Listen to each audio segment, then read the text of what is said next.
नमस्कार, म रुक्मिणी पोखरेल। मेरो पडकास्ट घर संसारमा हार्दिक स्वागत छ। यो पडकास्टबाट समसामयिक विषयवस्तुमा केन्द्रित रहेर जानकारीमूलक सामग्री पस्कने गर्छु।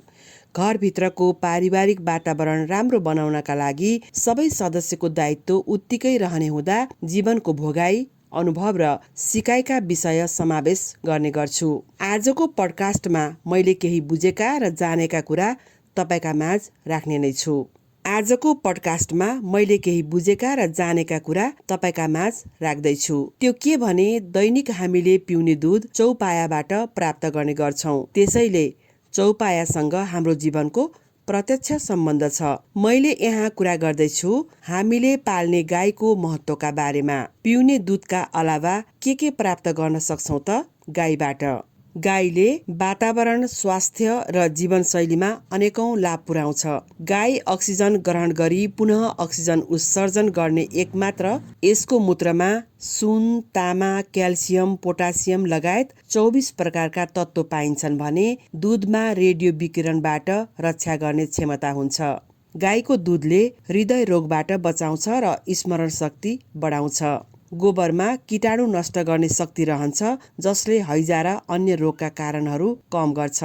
गाईको गोबरबाट ठूलो मात्रामा बायोग्यास उत्पादन गर्न सकिन्छ भने यसको गुइठा जलाउँदा कीटाणु भाग्छ।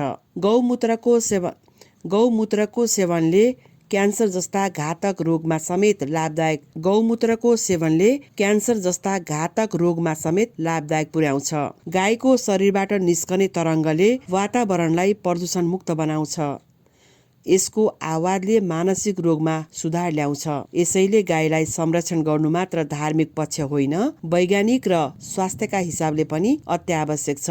गाईलाई हामीले कृषि कर्मसँग पनि जोड्न सक्छौं, जुन हाम्रो आर्थिक पाटोसँग सम्बन्ध छ। आर्थिक उपार्जन गर्न सक्छौं जसबाट हाम्रो दैनिकी सजिलरी चल्न सक्छ।